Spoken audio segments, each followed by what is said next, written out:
May 8003, St. Simon's Island, Georgia. A slave ship docked at Dunbar Creek. 75 Igbo captives were brought from West Africa. They were already in chains. They would not stay that way.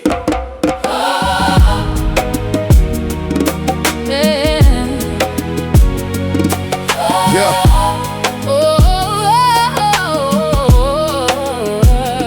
The year is 8003, the month of May. The place is Georgia Shore. The ship arrived at Dunbar Creek, a waterway in St. Simon's, nothing more.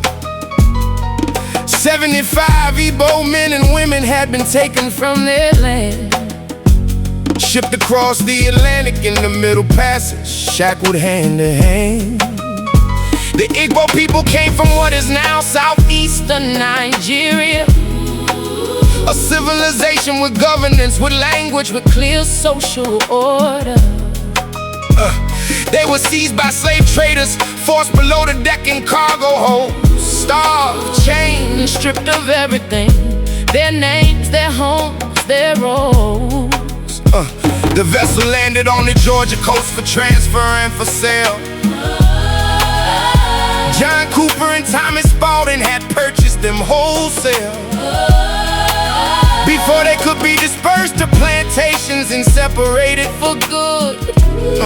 The captives made a decision that changed the record as it stood. They were not cargo, they were not property, they were Igbo, and they chose their own sovereignty. Igbo Landing, May 8003. 75 souls took back what was theirs, their dignity. They seized the ship, they drowned the crew, they walked into the sea, singing in Igbo. The water brought us, the water sets us free. The uprising began on the vessel, while still docked at the creek. The captives overpowered the slavers. The outcome was not unique in their will to seek. They drowned the ship's captain and crew members in the water right there. Historians confirm the revolt was coordinated, deliberate, not despair. After taking control of the vessel, they did not attempt to sail or flee by boat. Instead, they stepped off that ship and in the Dunbar Creek that is on record, take note. They waded into the water together, all 75 as a single body, singing in the Igbo language, unified in voice, unified in resolve and clarity.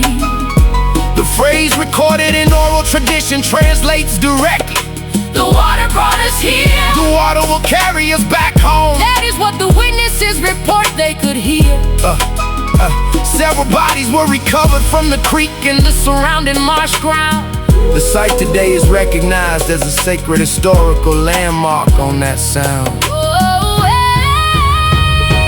They were not defeated, they were not broken. Their last act was chosen, their last words were spoken. Igbo Landing, 8003. 75 souls took back what was theirs, their dignity. They seized the ship, they drowned the crew, they walked into the sea, singing in Igbo. The water brought us, the water sets us free. This is the first recorded mass freedom, suicide on American soil, documented by slaveholders, recorded in deeds, insurance and toil. The financial loss was noted. Cooper and Spalding filed claims that day. The human cost was not recorded by them. History found another way. The Igbo belief system taught that death returns the person to the ancestral homeland. This was not desperation, this was theology, a doctrinal stand. In Igbo cosmology, the spirit travels back across the water after death. So what the slaveholders called suicide, the Igbo called reclaiming breath. St. Simon's Island sits in Glenn County on the Georgia coast today. Dunbar Creek still runs through it, the water has not gone away. In 2002, the state of Georgia placed a historical marker at the site. The Igbo Landing Heritage Trail now documents what happened that night. 75 names were never recorded by those who held the pen, but the act was recorded in deeds and logs, reports in the creeks and fens. The Igbo Landing of 1803 is a documented historical event, Not a legend, not a myth. it happened, it is permanent. The water at Dunbar Creek still moves. The record does not erase. 75 people chose freedom on their own terms, In their own space.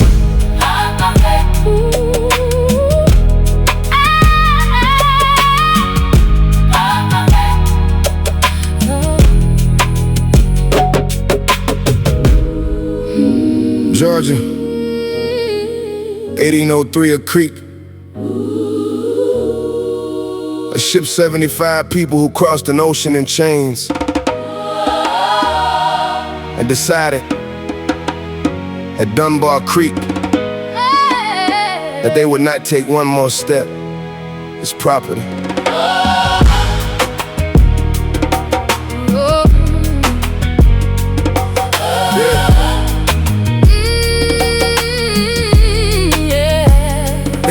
They came from Igbo Land in the southeast of what is Nigeria today.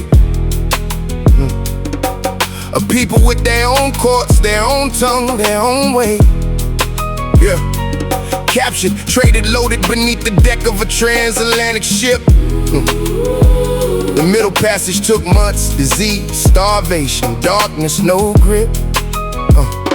They arrived at St. Simon's Island, Georgia, in the month of May. John Cooper and Thomas Spalding had already agreed on what to pay. 75 human beings were listed as livestock on the bill of sale. But before those papers could be honored, the captive shifted the scale. They overpowered the crew while the vessel still sat at the dock. Oh yeah. The ship's overseer drowned in that creek that is in the historical block. Not one of the 75 ran, not one of them scattered or fled. They made a collective decision and they followed it instead. Dunbar Creek, St. Simon's, 1803, 1803. 75 Igbo captives chose the terms of being free. They walked into that water With their voice distilled, singing loud. The water carried us here. The water carries us back. They said it proud. Yeah. The Igbo cosmology held one specific truth above all other law. That death is a doorway back to the ancestral land without a flaw. The spirit crosses the water and returns to where it first began. So what slaveholders recorded as mass suicide was part of a larger plan. They waded in together, all 75, singing in Igbo as they went. The phrase translates, the water brought us. The water is our descent. Several bodies were pulled from the marshland by those who held the deed. Insurance claims were filed, financial losses recorded. That is How we can read. the event survived in written history because it cost the slaveholders money. The names of the 75 were never written. The ledger found that funny. First recorded mass freedom act of its kind on American ground. Not a rumor, not a folk tale. Documented, Recovered, found. The state of Georgia placed a marker there in 2002. Dunbar Creek still runs. The record is permanent, the 75 were true. No rebellion on American soil before this date matched what they did. They did not negotiate. They did not petition. They did not stay hid. They seized the ship, they silenced the crew. They stood on Georgia land. Then they turned back To the water and returned by their own hand. The Igbo Landing Heritage Trail now marks the site for those who seek. Glenn County holds the coordinates, the marsh, the island, the creek. 70